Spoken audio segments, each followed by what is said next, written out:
penerapan finansial literasi di SCBC Bakery, saya mencoba untuk memisahkan antara keuangan perusahaan dan keluarga. Dan ini sudah saya coba lakukan semenjak saya bergabung di Rumah BUMN Cirebon dengan arahan Pak Meriza. Di sini berupa pencatatan manual, kemudian juga dengan penerapan di Excel berupa EKT, kemudian membuat kesepakatan finansial dengan pasangan. Jadi di sini saya memang sudah mencoba menerapkan berkomitmen dengan pasangan bahwa mana yang skala penting, skala urgent, dan itu bisa ditunda. Kemudian di sini penerapan literasi keuangan itu persentasenya 50, 30, 10, dan 10. Ini salah satu yang sudah saya lakukan dan berjalan saat ini. Jadi saya mencoba menyisihkan nominalnya itu di sini 10.000 ya catatannya itu. Jadi ada kalau dimasukin itu dia dikasih silang gitu kan. Nah ini masuknya nanti ke seperti dana darurat. Kemudian yang investasi ini saya sudah mencoba juga kemarin, alhamdulillah. Terima kasih Mbak Hani, kita pernah sharing tentang alat. Di sini saya sudah tahun ini menambah satu alat oven deck dan planetary mixer. Ini yang saya pikir adalah peralatan yang memang harus dimiliki oleh seorang pengusaha rumah bakery, karena memang betul bahwa produk itu akan tercipta dengan baik ketika alatnya menunjang. Slide berikutnya, ini pasangan saya. Kemudian bagaimana sih saya menerapkan? Bagaimana sih saya menerapkan RKT dalam perusahaan? Jadi RKR itu dibuat dengan membuat laporan keuangan memisahkan budget berdasarkan finansial, kemudian marketing itu pemasaran, kemudian operation, dan HRD. HRD di sini berarti untuk di saya adalah karyawan. Kemudian dari hasil RKT, dari hasil pencatatan RKT dibandingkan antara budget dan realisasi yang saya dapat. Dan setelah ilmu itu dipraktekkan, ternyata memang hasilnya juga belum sesuai, gitu kan? Karena setelah kita tahu catatan itu ada dan RKT itu ada, ya belum sesuai. Gitu. Mudah-mudahan nanti kedepannya ada peningkatan. Kemudian apa sih entrepreneur itu? Kan? Versi bahasa saya adalah entrepreneur itu pengusaha. Pengusaha itu adalah dia mempunyai pola pikir yang bisa merubah sikap dalam mental dalam melihat atau menciptakan peluang. Dan itu akan bermanfaat untuk tentunya diri sendiri sebagai owner, kemudian orang lain di sini bisa karyawan, kemudian alam, kemudian dia juga dalam jangka panjang, kemudian tumbuh di sini. Awalnya SCBC Bakery ini kan memang berasal awalnya itu di rumahan yang cuma satu varian, kemudian sekarang jadi growth dengan beberapa varian. Kemudian udah pakai itu ya? Oh, saya ini pakai itu. Bisa apa sih Apa sih mindset entrepreneurship itu? Mindset itu apa? Mindset itu pola pikir. Jadi kita sebagai seorang entrepreneurship, bahasa kerennya entrepreneurship, bahasa sehari-harinya adalah pedagang atau pengusaha. Harus punya visi yang jelas. Apa visi kita? Saya di SCBC Bakery punya visi dan misi bahwa saya mau punya toko oleh-oleh entah 5 tahun ke depan, entah 10 tahun ke depan, menjadi salah satu tempat toko oleh-oleh pilihan di kota Cirebon yang punya ciri khas sendiri. Misal produknya, saya itu produknya lumpia ebi, gitu kan. Saya mengangkat dari nama kotanya. Kemudian selalu mencari peluang. Seperti apa mencari peluang itu? Pada saat kemarin momennya itu seperti mobile marketplace PLN mobile. Buat saya itu adalah sebuah peluang. Awalnya berpikir bahwa makanan-makanan saya itu basah. Ketika saya mencoba, jadi kalau kita nggak nyoba kita nggak akan tahu. Tapi ketika kita mencoba dan tidak tergesa-gesa dalam arti kata kita harus tahu dulu produk kita seperti ini, harus di packingnya bagaimana nyampe ke sananya. Jadi harus selalu mencari peluang. Bazar pun sama, peluang. Gitu. Kemudian berpikir kreatif dan inovatif. Tentu saja harus berpikir kreatif dan inovatif. Berpikir cepat dan bertindak cepat. Ada tidak penting, tidak mendesak, abaikan. Ada mendesak, tidak penting, tunda. Ada sangat penting, sangat mendesak, lakukan, do it, gitu kan. Kemudian berorientasi pada konsumen, pertumbuhan usaha serta untuk jangka panjang. Ketika kita membuat produk, apakah produk kita itu bisa diterima oleh konsumen atau tidak, gitu kan. Jadi kalau misalkan konsumen itu sudah bisa menerima, berarti usaha kita masuk salah satunya bisa diterima di konsumen. Kemudian entrepreneur juga harus punya mindsetnya manajemen resiko. Manajemen resiko itu seperti apa? Kita harus siap barang kita kalau kita titip jual itu ada retur, gitu kan? Siap kalau barang kita, produk kita ditiru. Siap dengan segala resiko yang ada, entah itu dari SDM karyawan kita, gitu kan. Kemudian pantang menyerah, karena bisnis sebagai pilihan hidup. Karena kita sudah berada di entrepreneurship ini, sudah di wadah sebuah pengusaha, gitu kan. Insya Allah kedepannya jadi pengusaha besar gitu. Ya kita harus sudah pantang menyerah. Apapun yang terjadi, kita jangan balik kanan. Boleh jalan pelan, tapi jangan balik kanan. Jalan pelan itu kan sambil kita jalan, lihat kanan, lihat kiri, oh ini, oh itu. Tapi kita jangan balik arah gitu. Nanti dari nol lagi kan. Kemudian tekun dan berkomitmen tinggi berusaha. Kalau ini sih udah pasti harus tekun ya, karena siapa lagi kalau bukan kita. Nggak mungkin kan kita menyerahkan ke orang lain, ini udah otomatis kita harus tekun dan berkomitmen tinggi pada usaha kita. Kemudian memiliki manajemen waktu dan disiplin.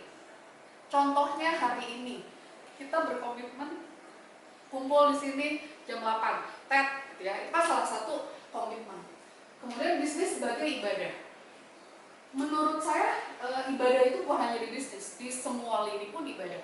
Ketika kita dulu bekerja juga itu ibadah, saat ini bisnis juga ibadah. Kemudian kita juga pokoknya menurut saya semua itu ibadah. Kalau nilainya ibadah, jadi kita juga menjalankannya tuh rasanya lebih enjoy, bukan paksaan gitu ya. Aslopnya udah nggak perlu ya. Kemudian kompetensi seorang entrepreneur. Kompetensi itu apa sih? Gitu kan? Kompetensi itu kemampuan yang dimiliki oleh seorang entrepreneur. Itu satu, pahami bisnis kita. Dipahami dulu nih bisnis kita. Jangan dagang itu asal dagang gitu kan. Nanti kerja banget. Tapi dagang itu yang harus menghasilkan. Dagang itu harus menghasilkan keuntungan. Teorinya TP sama dengan TR dan TC. Keuntungan sama dengan penjualan dikurangi biaya. Kemudian pahami juga dasar-dasar manajemennya.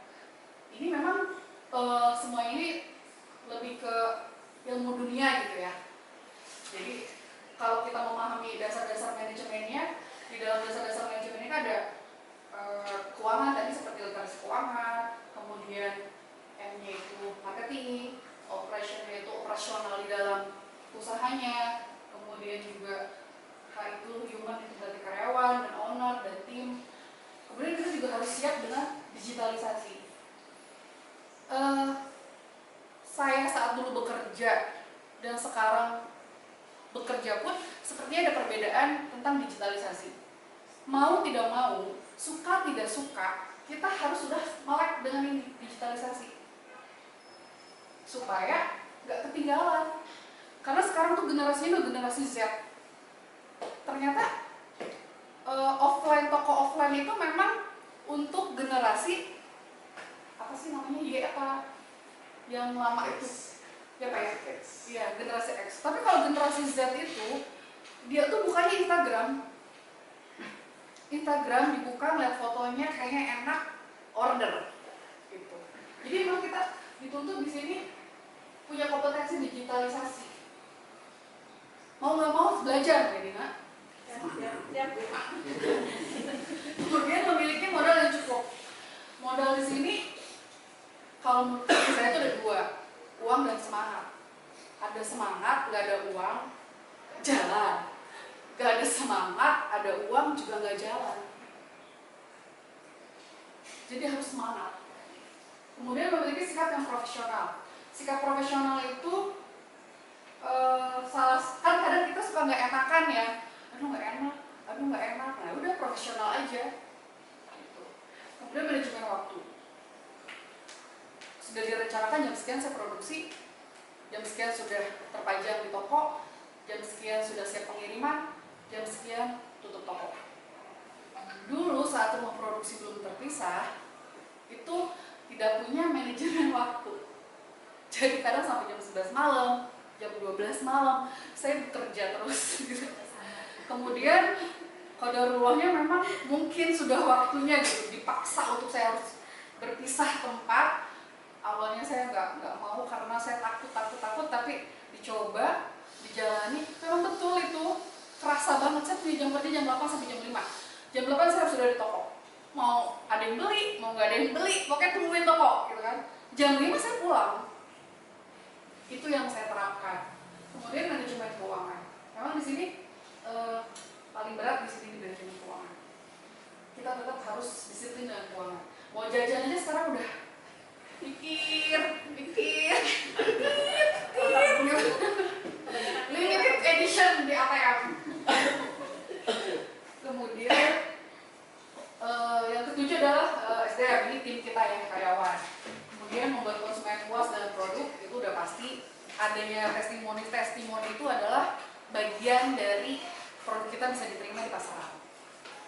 Kemudian mengetahui cara memenangkan persaingan. Memang ini di sini ini kadang ini ya, kita tuh kadang suka agak-agak rancu gitu. Agak rancu itu kadang produk yang kita buat tuh kadang suka ada kejikan. Itu yang sedang dirasakan di kami gitu. Kemudian mengetahui strategi bersaing. Nah ini mungkin ini yang strategi bersaing ini yang kita juga harus melek digital karena persaingan itu sekarang sudah semuanya lewat digital. Membuat SOP, kemudian ada manajemen digital, ada manajemen risiko, berinovasi dengan kan kalau dulu keripik kentang gitu kan, identiknya begitu. Kemudian saya berinovasi. Apa yang saya ciptakan inovasi itu? Varian rasanya empal gentong. Saya mengangkat ciri khas kota Cirebon dengan varian empal gentong. Kemudian satu lagi menambah rendang Padang gitu kan. Begitu saya coba tes ke orang-orang terdekat dulu, dari rasa diterima. Akhirnya pede lah itu di launching. Dan kita juga harus melek dengan hukum.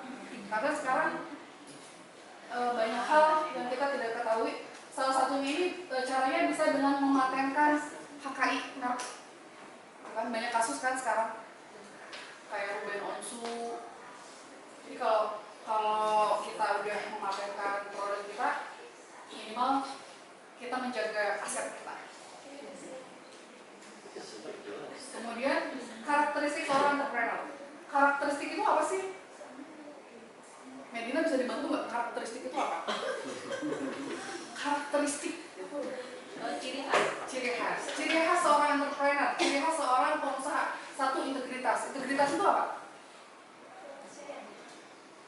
Integritas itu kesesuaian antara ucapan dan tindakan.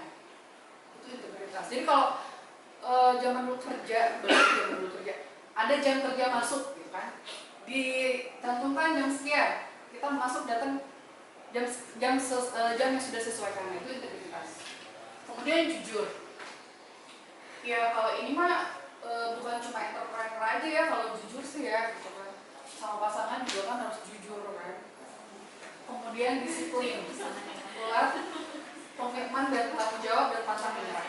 Ya pokoknya maju apapun keadaannya. Bismillah. Kemudian yang ketujuh adalah ikhlas dan selalu berserah diri kepada Allah. Mudah-mudahan gitu kan usaha yang sedang dijalani ini selalu mendapatkan ridhonya. Jadi jadilah kita tuh bawa bisnis yang tidak lalai dari mengingat Allah. Gitu kan. Minimal kalau kita muslim gitu kan, sholat 5 waktu jalankan. Kemudian juga jangan takut kalau kok dia sama saya dagangannya gitu.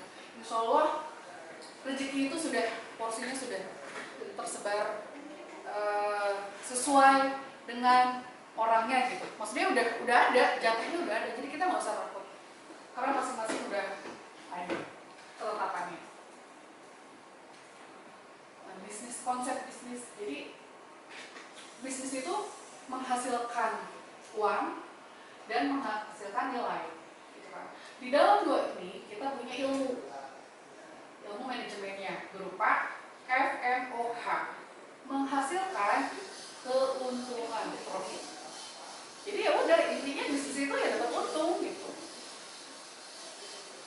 Kemudian bisnis, maksudnya bisnis menghasilkan nilai itu ya dia bermanfaat kan untuk di sekelilingnya. Ada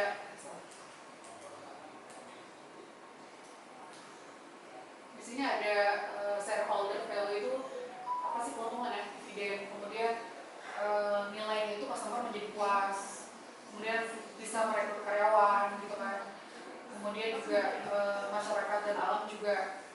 Alam di sini mungkin lebih ke apa sih Pak? Social value itu lingkungan ya. Kemudian bisnis tadi ya, bisnis mulai budaya, menghasilkan produk, mencapai tujuan. Dan pada akhirnya kita successful get it. Lingkungan bisnis itu sepengertian saya ada dua ya, ada eksternal dan internal. Jadi kalau kayak eksternal itu seperti ada kemarin marketplace PLN digital itu lingkungan eksternal. Itu peluang atau ancaman buat GSI Cookies and Bakery. Oh ternyata itu peluang. Gitu kan. Kemudian ada karyawan saya tuh yang kalau kerja ngobrol aja. Itu ancaman, itu di internal. Itu ancaman atau peluang? Ancaman. Betul kan? Oh ya, kelemahan atau kekuatan. Itu kelemahan gitu kan. Terus saya udah punya open deck gitu kan. Itu kekuatan atau kelemahan? Itu kekuatan. Contohnya seperti itu. Yang saya rasakan lingkungan bisnis di usaha saya. Kemudian apa sih manajemen itu gitu kan? Manajemen adalah bagaimana bekerja dengan melalui orang lain untuk mencapai secara efektif dan efisien. Ada manajemen proses dan ada manajemen sebagai fungsi. Kalau manajemen proses itu kan lebih ke apa sih namanya, mencatat, planning, organisasi, pencatatan, kemudian actually controlling, berupa kontrol itu berupa pencatatan manualnya. Kemudian manajemen sebagai fungsi itu di finansial, marketing, di operasionalnya dan juga di karyawannya. Kemudian peran digitalisasi dalam bisnis yang sudah saya lakukan di GSI Cookies Bakery itu aplikasinya menggunakan Creology. Alhamdulillah kemarin saya mengikuti pelatihan sehari Pak di Aksara itu dan terbantu dengan aplikasi terbaru. Pada saat saya masuk join di binaan, saya dikasih tahu sama si Asik aplikasi keuangan. Menurut saya itu simpel banget dan mudah untuk saya lakukan. Ketika saya sedang istirahat, saya ingat saya masukin pemasukan, pengeluaran. Kemudian kemarin saya belajar 4 hari, diinformasikan lagi Creology. Ternyata di sini lebih detail teman-teman. Teman-teman bisa kok ini download, ada di Play Store. Ganti lagi. Menambah. Jadi kalau dia keuangan itu kan pemasukan sama pengeluaran aja. Kalau di sini tuh ada jumlah barang, stok barang yang keluar gitu. Terus si Apik berarti. Katanya sih kata teman-teman yang udah si Apik lebih pusing katanya. Ini lebih simpel. Terus di sini ada invoice. Kadang kan kita butuh ya invoice. Di sini ada. Terus pembukaan tercatat manual, pembayaran juga menggunakan kris. Dan di wallet ini memang udah otomatis ya, karena saya join di GoFood dan GrabFood. Untuk kris ini sangat memudahkan sekali karena kita tidak pusing memikirkan susukan gitu ya. Gak pusing mikir kembalian gitu. Dengan cukup banget kan, udah langsung masuk gitu kan. Ini kalau di kris ini kan ada yang besok baru masuk, 3 hari baru masuk, ada yang 2 jam, ada jadwal. Jadi pilihan teman-teman aja mau pakai itu apa, karena masing-masing bank dia punya kafe sendiri. Kemudian pemasarannya Basic Bakery ada offline dan online.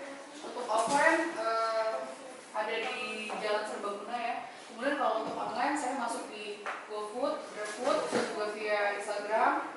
Ini membantu banget loh sekarang. Jadi kemarin saya dapat cerita dari teman kan. Dia menceritakan sebuah kafe. Kata dia, padahal kafenya tuh jual makanannya tuh biasa aja basic gitu. Tapi kenapa ya? Kok banyak anak muda yang datang katanya. Ternyata dia tuh Instagramable. Jadi si yang punya kafenya itu mungkin sering update di Instagram gambarnya, kondisi kafenya gitu kan. Jadi pengunjung itu datang, padahal katanya di sana tuh dia cuma duduk, nongkrong, ngobrol-ngobrol doang. Jadi memang ini luar biasa ya hasil akhirnya. Dan ini pun saya merasakan di sini luar biasa. Saya banyak dapat pesanan dari sini. Kadang saya suka iseng sih nanya, ibu, bapak, punten, mohon maaf, dapat informasi dari mana ya? Oh, dari IG. Azahra nih kalau udah main di sini nih, makin luar biasa, yakin saya. Yakin banget. Kemudian, design thinking di Signature Bakery itu saya coba membuat temanya di sini kue sus. Kue sus, kemudian lumpia ebi yang berbau khasnya Cirebon lah. Jadi awalnya advertise-nya itu penggunaan BTP tidak sesuai dengan aturan pakai, gitu kan? Karena dasarnya dari sini, setiap anak jajan habis jajan batuk. BTP bahan tambahan pangan, kayak pengawet gitu Pak. Kalau bahasa kerennya BTP. Kemudian akhirnya terciptalah gitu produk buat sendiri dulu nih, bikin biar anak kalau minum tuh gak batuk, biar anak kalau makan ini gak kebanyakan kan habis makan kayak gitu batuk lah gitu. Buatlah gitu kan, dasarnya dari karena kebanyakan di luar itu menggunakan BTP-nya di luar standar. Kebetulan basicnya saya teknologi pangan gitu kan, nyambung ya, jadi nyambung, disambungin nyambung dan makin nyambung. Kemudian define itu jadi akhirnya saya punya produk itu ya, produknya yang dijual tuh food grade. Keripik kentang saya tuh insya Allah sih ya, menurut versi saya tuh nggak pakai panglet gitu. Ada yang nanya, sih pakai rendaman air kapur sirih ya gitu kan, saya nggak pakai. Gimana itu caranya ya? Itu saya kuliah 5 tahun, jadi nggak bisa juga di sales-nya. Ya kan, kalau mau berbayar kan? Yes. Kemudian idenya mengeluarkan produk ya, prototipenya saya melakukan beberapa uji lab kepada produk-produk saya. Jadi kayak uji lab berupa astrobiologi, master saya sudah diuji lab, E. coli-nya 0. Kemudian AKG, Kastengel saya sudah ada AKG-nya. Ya memang itu berbayar. Silakan dicatat. Sarjana Teknologi Pangan Universitas Pasundan Bandung. Punya suami 1, anak 2. Pendidikannya Al-Azhar semua pokoknya. S1 negeri 7, S1. Kemudian sekarang jadi pedagang. 2017 pernah menjadi area manager, 2015 kepala cabang, 2013 regional manager. Ya gitulah pokoknya.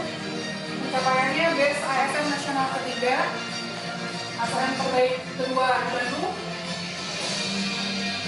Pernah dapat reward umrah dari Bank Syariah Mandiri.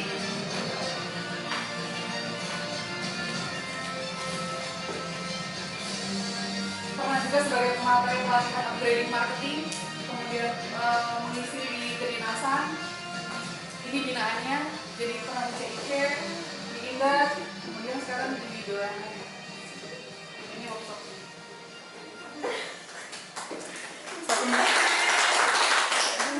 Dulu profil usaha ya Pak.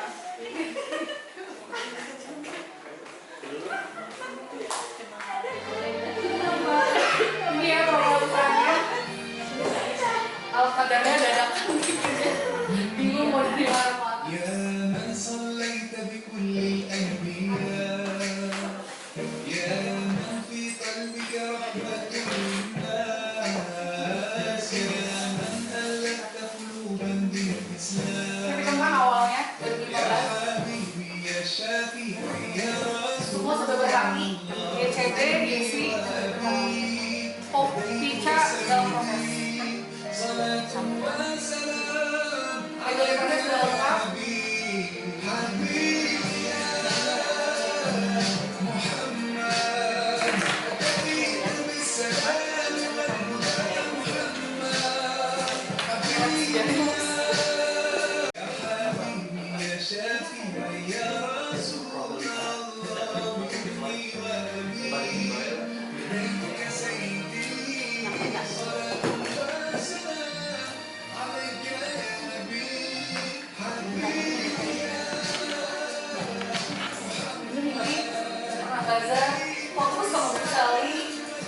Bupati dan Ibu Bupati, Wakil Bupati. Kebetulan pastor saya tuh diminati sama Ibu Bupati. ini testimoninya. Ini ya Bu. Bisa dimasukin di IG ya.